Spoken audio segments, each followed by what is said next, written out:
पत्नियां सुरुचि और सुनीति, बुद्धि और मन। सुष्ठुर नीति शास्त्रानुसारिणी यस्याः सा सुनीति स्वस्वरुचिर यस्याः सा सुरुचि। एक है बुद्धिमानी, एक है मनमानी। हम बुद्धिमानी की नहीं मानते, हम मनमानी ही करते हैं। और उसका परिणाम क्या होता है कि फिर मनमानी जहां होती है वहां उत्तम का जन्म होता है, और जहां बुद्धिमानी होती है वहां परम भक्त ध्रुव का जन्म होता है। विमाता के दुर्वचनों के कारण जब पुत्र हुआ ध्रुव, और जब विमाता के वचनों के कारण राजा की गद्दी में बैठना चाहता था, गोद में बैठना चाहता था, तो धक्के देके नीचे गिरा दिया था और कहा था जाके भगवान को भज। तपसहाराध्य पुरुषम तस्सैवा अनुग्रहेण में गर्भे तुम साधयात्मानम यदीक्षसी निपासनम। यदि तू राजा की गोदी में बैठना चाहता है अथवा राजगद्दी की लालसा है तो जा पहले तपस्या कर और परम आराध्य पुरुष को भज, और जब वो मिल जाए तो उनसे कहना कि मुझे मेरी विमाता सुरुचि के गर्भ में भेज दो। भजन करने की बात तो बड़ी अच्छी करी, भगवत प्राप्ति की बात भी बहुत उत्तम की, पर सबसे गलत बात क्या की, जब भगवान मिले तो गर्भ में आने का वरदान मांग लेना।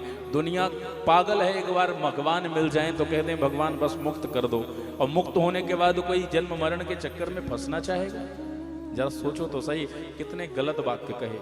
पर सुनीति महारानी परम प्रवीण हैं, कहती हैं बेटा तू अपनी विमाता के अच्छी बातों को ग्रहण कर, संतों की तरह तू लक्षणों को प्रदर्शित कर, क्योंकि संसार के अवगुणों का त्याग करके इसी संसार में रह के संत गुणों को ग्राह्य कर लेते हैं, ग्रहण कर लेते हैं हंस के भांति। जैसे दूध में जल मिला हो तो हंस क्या करता है, दूध का पान करके जल का तिरस्कार कर देता है। वैसे ही तो संसार में संतों की भांति, हंस की भांति विचरण कर तू इनके अंदर से जो गुण है इसकी वाणी से वो निकाल ले। गुण क्या है तो कहा, उसने कहा है भगवान की प्राप्ति के लिए भगवान को भज, ये सबसे बड़ी बात है, और अन्यान्य बातों को छोड़ दे। उसने कहा है गर्भ में या जन्म ले, ये सब बातें बेमतलब की हैं। भगवान मिले तो कहना भगवान बस अब कुछ नहीं चाहिए, अब तो सर्वस्व मिल गया, प्राण धन मिल गया, प्राण धन मेरे बांके बिहारी। भगवान से जब मिले तो यही कहना, और किसी भी प्रकार से मन में बदले की भावना मत लाना, क्योंकि प्रथम चरित्र में मैंने कहा जो बदले की भावना लाता है तो स्थिति दक्ष जैसी हो जाती है। खोपड़ी ही कट गई महाराज। तो मानो आए तो थे नाराज होके, जब सुरुचि ने धक्के दे के निकाला था तब मैया सुनीति ने समझा के क्या कहा, बेटा विनम्रता लाओ जीवन में, निराभिमानता लाओ।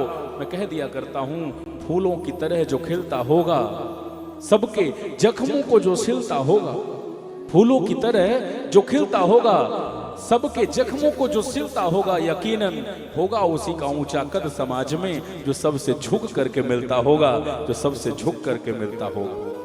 जीवन में विनम्रता लाइए, निराभिमानता लाइए, विनम्र हो जाइए। ध्रुव जी महाराज जब निकले तो सदगुरु रूप में, संत रूप में भगवान के परम पार्षद नारद मिले, 12 अक्षर मंत्र दिया, ओम नमो भगवते वासुदेवाय, ओम नमो भगवते वासुदेवाय, ओम नमो भगवते वासुदेव। कहा बेटा जाओ जपस्य परमो गुह्यः श्रूयताम मे निपात्मजः यम सप्तरात्रं प्रभटन पुमान पश्यति खेचरान। इसे यदि 7 रात्रि और 7 दिन पर्यंत तुमने एक निष्ठ होकर जप लिया तो सब में तुम्हें नारायण को दर्शन होने लग जाएगा, सब में परमात्मा दिखने लगेंगे। कहां जाऊं भगवान तो कहा, तत्तात गच्छ भद्रम ते यमुनायां तटं शुचि पुण्यम मधुवनम यत्र सानिध्यम नित्यदा हरे। मधुबन चले जाओ, मथुरा में आज भी मधुबन है, ध्रुव टीला है, जहां ध्रुव जी महाराज ने तपस्या की थी, उनका बड़ा सुंदर आज मंदिर है। मैं हर वर्ष ब्रज 84 को यात्रा करता हूं, और कल तो मैं चरित्र ही गोस्वामियों के सुनाने वाला हूं जिन्होंने ब्रज का उत्थापन किया है। जो ब्रज, जो वृंदावन विलुप्त हो गया था, उस ब्रज को जिन्होंने पुनर्स्थापित किया, महाप्रभु जी की कृपा के बाद ऐसे रूप सनातन गोस्वामी जिनका चरित्र मैं सुनाऊंगा। ब्रज मंडल जो है, इस ब्रज मंडल की 84 कोस की परिक्रमा करने से पूरे चारों धामों का फल मिलता है, ऐसा मैं नहीं कह रहा, ऐसे गोस्वामियों ने कहा है। भगवान खुद अपने माता पिता को उन्होंने 4 धाम नहीं घुमाए, केवल ब्रज 84 कोस घुमाया और पूरे 4 धामों का फल मिला। और कहा भी कि जितने ब्रजमंडल में अन्य जगहों के तीर्थ थे सब आ जाओ। तो ब्रजमंडल में बद्रीनाथ, केदारनाथ, गंगोत्री, यमुनोत्री, हर की पेढ़ी, ये सब विद्यमान हैं। लक्ष्मण झूला, राम झूला, एक एक भाव में। और भाव प्रदेश में जो इस ब्रज 84 कोस में इन 4 धामों का दर्शन करता है उसे 4 धाम यात्रा का ही फल मिलता है। तो इसी प्रयास में हम सब वक्ता प्रयास करते हैं कि भारतवर्ष के अन्य जगहों के लोग जब मन में भावना रखते हैं कि 4 धाम जाना है, इतना पैसा नहीं है, लाखों कैसे खर्च करें, तो उसके लिए एक योजना बनती है कि हम सब पहले तो गोस्वामी जी के जैसे, उन सब महापुरुषों के जैसे पद यात्रा की जाती थी, क्योंकि महाप्रभु ने तो पूरे भारतवर्ष में पद यात्रा की। पहले दक्षिण गए, फिर पुरी गए, फिर वृंदावन गए, फिर पुनः जगन्नाथपुरी में रहे, तब तो पद यात्रा संभव थी। आज तो महाराज पड़ोस में भी जाना है तो लोग बाइक और कार से जाना चाहते हैं। तो यह सब व्यवस्था देखते हुए हम जैसे लोगों ने और भी अन्य वक्ता ये कार्य कराते हैं। मैं भी हर वर्ष प्रयास करता हूं कि पूरे भारत के लोग जो मैं जहां जहां कथा में जाता हूं वो सब इस ब्रज यात्रा को करें और उनको 4 धाम यात्रा का पुण्य मिले थोड़े से खर्च में। लाखों की जरूरत नहीं, तो गाड़ियों से, सुविधाजनक वाहनों से, एसी गाड़ियों से सुंदर यात्रा 7 दिन की होती है। इस वर्ष ये 7 दिन की यात्रा 6 से 12 मार्च हमने रखी है, जिस यात्रा में मैं स्वतः साथ में रहता हूँ, खुद साथ में यात्रा में रहता हूँ। तो जिन भी भक्तों को मन हो कि हम 6 से 12 मार्च महाराज जी के साथ वृंदावन के में रह करके रहेंगे, रोज वृंदावन में, और रोज गाड़ियों से पूरे ब्रजमंडल 84 कोस का दर्शन होगा, और निश्चित ही जो यात्रा करेगा उसे 4 धाम के यात्रा का फल मिलेगा। तो मैं व्यासपीठ से कहता हूँ, क्योंकि ये मैं नहीं कह रहा है, भगवान श्री कृष्ण ने अपनी वाणी से कहा है। जिनको भी ब्रज यात्रा में आना है, ब्रज 84 कोस यात्रा में जो आना चाहें वो आचार्य जी से संपर्क कर लेंगे, अपने नामांकन करा देंगे, क्योंकि सीमित जगह बची है। 50-60 लोग ऑलरेडी हो चुके हैं, 10-20 नाम और होंगे, 60-65 लोग ही जाएंगे, क्योंकि उनकी व्यवस्था सुंदर हो सके। एक वर्ष हमारे सुदामा, जिनको आप निपुभद्र कहते हैं, जिनको मैंने सुदामा नाम दिया है, ये एक वर्ष हमारी इस यात्रा में गए थे और बड़ा आनंद लिया था। तो अनुभव जिसे चाहिए, एक्सपीरियंस, तो जैसे भगवान शिव उमा से कहते हैं, उमा कहूँ मैं अनुभव अपना, ऐसे ये बताएंगे कि हमारा अनुभव कैसा था, हमारा एक्सपीरियंस कैसा था। बाकी आप सब जिनको ज़्यादा जानकारी चाहिए, खाना पीना, रहना, गाड़ियों से घूमना, सब उसी में सेवा में रहेगा। सेवा क्या कैसी है आचार्य जी से समझ लीजिएगा। और जिनको भी आना हो, अभी 4 दिन शेष हैं, इस बीच में अपने नाम करा दीजिए। जिनके नाम आगे लिख लिए जाएंगे वही आ पाएंगे, क्योंकि सीमित जगह है। तो ब्रजमंडल की बड़ी शोभा है, और ब्रजमंडल में गोस्वामी जनों ने, 6 गोस्वामियों ने इस वृंदावन धाम की ब्रज की स्थापना की। जिस भौम वृंदावन का हम सब दर्शन करते हैं, भगवान के चरित्रों को श्रवण करके जब उन तीर्थों में जाते हैं, उन तीर्थों को देखते हैं तो मन आह्लादित हो जाता है। बोले ब्रज 84 कोस धाम की जय, वृंदावन धाम की जय। प्रयास करिएगा, जिनको मनोभाव हो वो जरूर इस यात्रा में आए, उन्हें निश्चित ही 4 धाम यात्रा का फल मिलेगा। इसी यात्रा के अंतर्गत वो धाम, वो तीर्थ आता है जिसको मधुबन कहते हैं। आज भी वो ध्रुव टीला है, आज भी वो मधुबन है, जहाँ ध्रुव जी महाराज ने खड़े होकर 5 महीने तक तपस्या की, और एक महीने में अलग अलग क्रम बनाया। पहले महीने में 3 दिन तक कुछ नहीं खाते। तिरात्रांते तिरात्रांते कपित्थ बदरासन आत्मवृत्त्यनुसारेण मासम निन्नेचयन हरिम।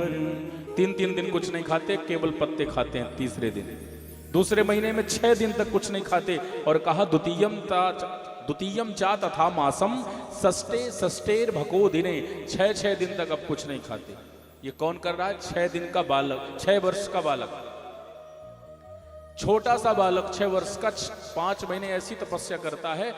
जो 12 दिन में खाता था वो अब 6 दिन कुछ नहीं खाता। और एक बार क्या करता है? तृण पर्णादि विस्तीर्ण। पहले महीने में फल खाते थे, दूसरे महीने में पत्ते खाते हैं 6 दिन बाद, तीसरे महीने में 9 दिन बाद एक बार महाराज कहा क्या करते हैं? जल का पान कर लेते हैं। और चतुर्थ महीने में वायु भक्षण करते हैं। पंचम महीने में श्वास, वो वायु भी छोड़ दी और श्वास को भी जीत लिया। पंचमे मास अनुप्राप्ते जित श्वासो निपात्मजा। श्वास जीती, देवताओं तक की श्वास रुक गई। जो अमृत पी के बैठे, अमर देवता भी पागल हो गए, नदियों का जल रुक गया, पेड़ हिलना बंद हो गए, पक्षी अपने स्थान में स्तब्ध हो गए, सृष्टि की श्वास रुक गई, कोई श्वास नहीं ले पा रहा। तब महाराज विह्वल भाव में देवता दौड़े और निवेदन किया, हे नारायण, नैवं विदामो भगवन् प्राणरोधम्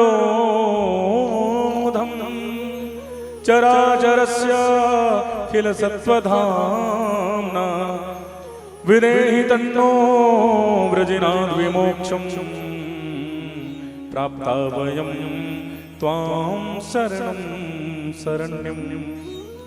हे नाथ, नैवं विदामो भगवान प्राण अवरोधम, हमारी श्वास रुक रही है, हम श्वास नहीं ले पा रहे, हमें बचाइए प्रभु।